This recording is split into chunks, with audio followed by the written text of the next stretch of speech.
The ancient brass bell above the door chimed one last time as my cousins strode out of Harrison's Antiquities and Curiosities, their laughter echoing off the cramped shelves of what was now my inheritance.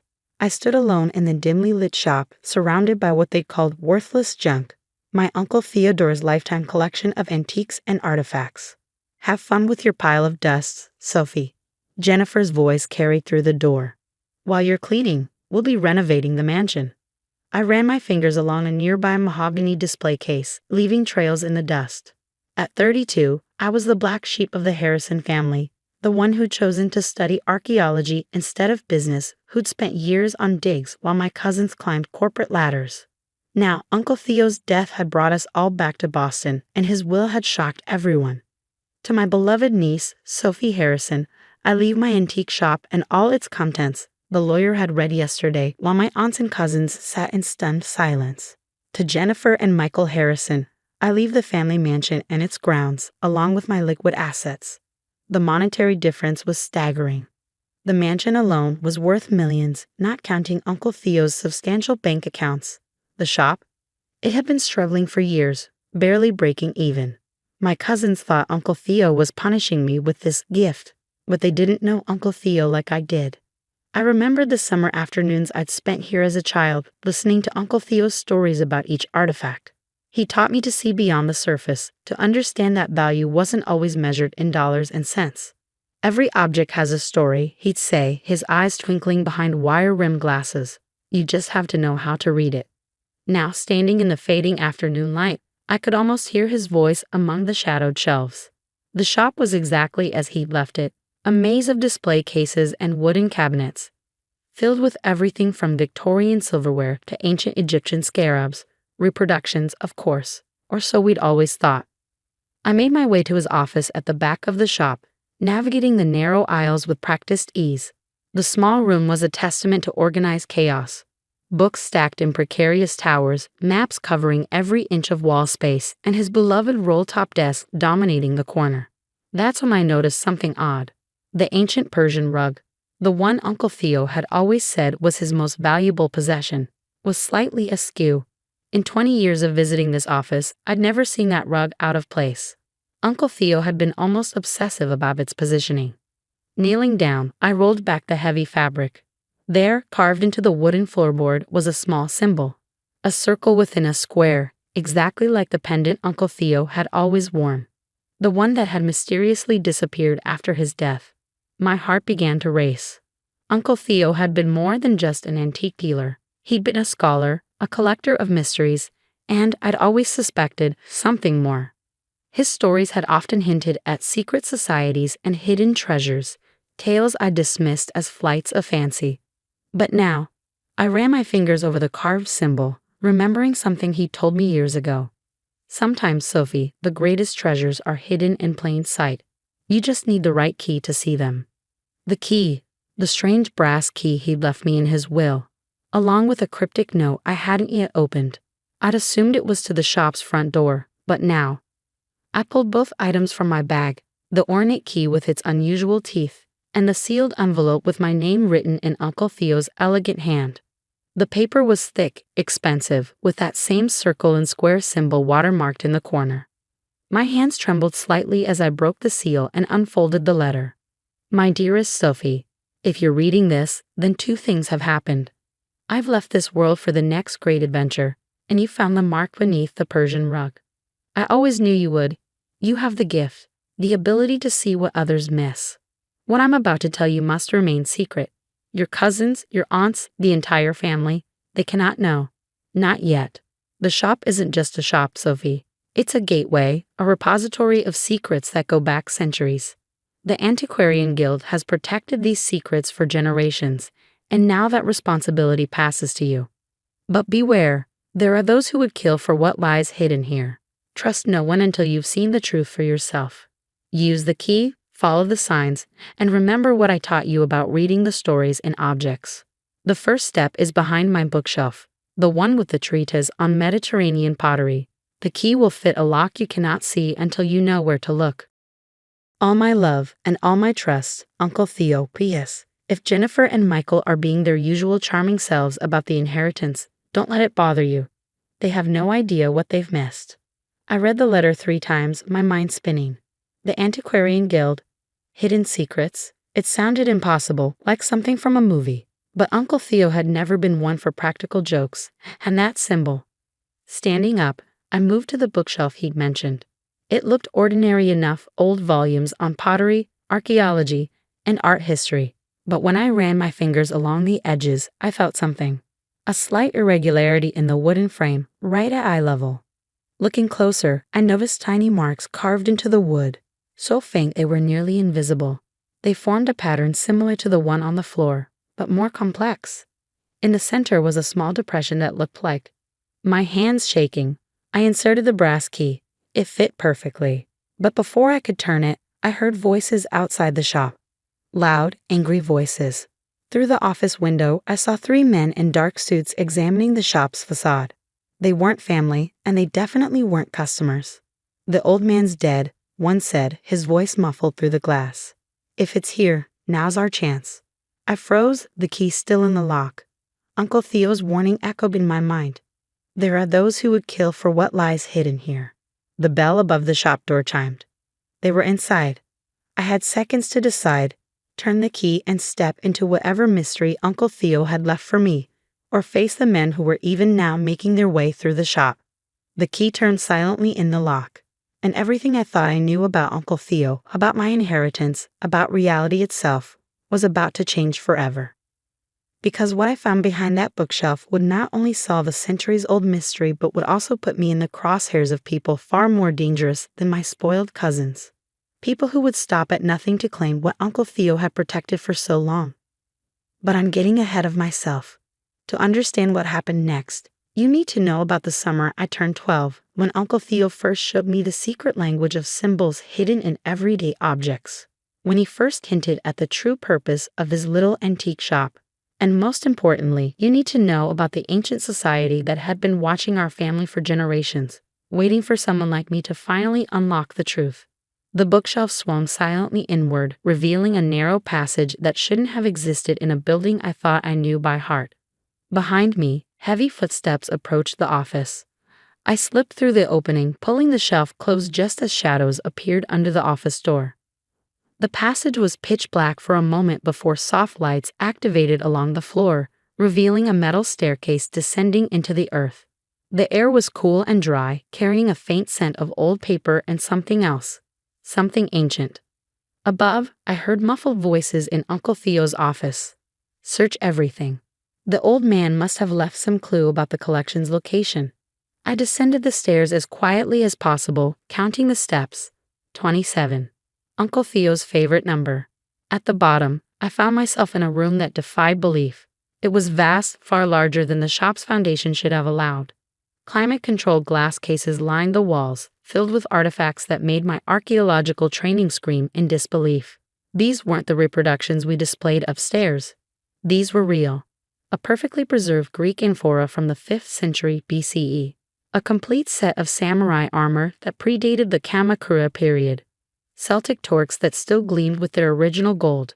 And in the center of the room, a massive wooden table covered in maps, documents, and a state-of-the-art computer system that hummed quietly.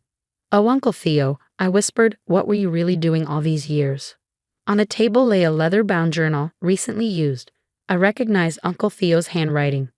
Final entry. They're getting closer. The Brotherhood thinks the collection is just artifacts, but they don't understand its true purpose. Sophie will figure it out. She has the gift, just like her grandmother did. The pattern in the Byzantine mosaic will lead her to. The entry ended abruptly. Next to the journal sat an old photograph I'd never seen before. Uncle Theo, decades younger, standing with a group of distinguished-looking people in front of an ancient temple. They all wore pendants with the circle and square symbol. A loud crash echoed from upstairs. They were tearing the office apart. I quickly scanned the room, looking for anything that might explain what I'd stumbled into. My eyes landed on a Byzantine mosaic fragment mounted on the wall. The one mentioned in Uncle Theo's final entry. Unlike the other artifacts, this piece seemed wrong somehow. The pattern didn't follow traditional Byzantine designs. Drawing on my training, I studied the mosaic's geometry. The tiles formed repeating patterns that seemed random at first, but as I looked closer, I realized they were a code. Numbers and letters hidden in plain sight using an ancient cipher system I'd studied during my doctorate. When translated, they read, "The collection guards the gate guards the truth. In unity lies the key to both." Below the mosaic sat an ancient wooden chest, its surface carved with the same circle and square symbol. Unlike everything else in the room, this chest had gathered dust, as if Uncle Theo had wanted it to appear unremarkable. My hands trembled as I opened it. Inside lay hundreds of letters, documents, and photographs dating back centuries. Each bore the symbol of what I now realized must be the Antiquarian Guild. As I read through them, an incredible story emerged. The Guild wasn't just a society of collectors. They were guardians protecting artifacts that proved an alternative history of human civilization, evidence of advanced ancient knowledge that could revolutionize our understanding of the past, and possibly threaten the foundations of modern power structures. A sealed envelope addressed to me sat at the bottom of the chest. Inside was a USB drive and another note from Uncle Theo. "Sophie, if you're reading this, you found the true inheritance. The collection isn't just artifacts, it's proof. Proof that human civilization is far older and more advanced than we've been led to believe. Proof that certain technologies and knowledge have been rediscovered and lost multiple times throughout history. The Brotherhood of the New Dawn wants to use these artifacts to control this knowledge, to maintain their power over history itself. The Guild has fought them for centuries, preserving the truth until humanity is ready for it. Your cousins got the mansion because that's what they value, material wealth. But you, my dear, have inherited something far more precious, the truth and the responsibility to protect it. The USB drive contains everything you need: accounts, contacts, security protocols. The Guild will reach out once you've processed this information. Trust them, but verify everything. Remember what I taught you about questioning even the most basic assumptions. Your grandmother was one of our greatest members before she disappeared. Now you know why I spent so much time training you, preparing you for this moment. The gift runs in our blood, the ability to see patterns others miss, to read the stories hidden in ancient things. I'm sorry I couldn't tell you this in person. If you're reading this, it means the Brotherhood finally caught up with me. But they don't know about you. Use that advantage wisely. All my love, Uncle Theo. P.S. Check the inventory list carefully. Some of our most important pieces are disguised as worthless reproductions in the shop above. Right under their noses, just where they'd never think to look. Footsteps on the metal stairs interrupted my reading.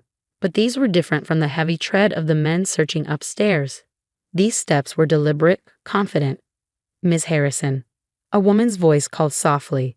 "I'm Diana Chen, Guild Security. We need to move quickly. The Brotherhood's team upstairs just called for backup." I turned to find an elegant Asian woman in her 50s, dressed like a museum curator but moving like someone with military training. She wore the Guild's pendant openly now. "How did you?" I began. "Your uncle activated the Guild's protocols the day before he died. We've been watching, waiting to see if you'd find your way down here." She gestured to the chest. "Do you understand what you've inherited?" "I'm starting to," I replied, thinking of all the times Uncle Theo had tested me, trained me without my knowing it. It's not just artifacts, is it? It's responsibility, knowledge, and power, Diana added gravely. Power that some would kill to control. The Brotherhood thinks these artifacts are the treasure, but your uncle understood the real value is in the knowledge they represent. Knowledge that could change everything or destroy everything in the wrong hands.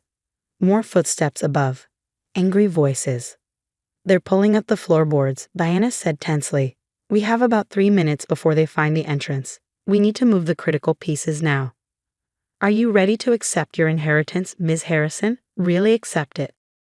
I looked around the room, at the artifacts that rewrote history, at Uncle Theo's lifetime of work, at the responsibility he prepared me for without my knowing it. I thought of my cousins up in their mansion, counting their money, having no idea of the real treasure they'd missed. "Yes," I said firmly. "Where do we start?" The next hour was a blur of activity as Diana's team evacuated key pieces through a secondary tunnel I'd never known existed. I memorized security protocols, passwords, and contact procedures. The Brotherhood found the entrance eventually, but by then we'd vanished with the most important items, leaving them with a room full of convincing duplicates. Hours later, in a secure guild facility, Diana finished briefing me on my new reality. Your uncle was one of our best, she said. He identified you as his successor years ago, but we had to be sure. Finding your way down there, decoding the mosaic, that was your final test. And if I failed? The Brotherhood would have found an empty room, and you would have inherited exactly what they think you did. A struggling antique shop. She smiled. But you didn't fail. Welcome to the guild, Ms. Harrison. That was 6 months ago. The shop still stands, still selling reproductions to unsuspecting customers. My cousins still laugh about my worthless inheritance at family gatherings. Let them laugh. Because now I know the truth.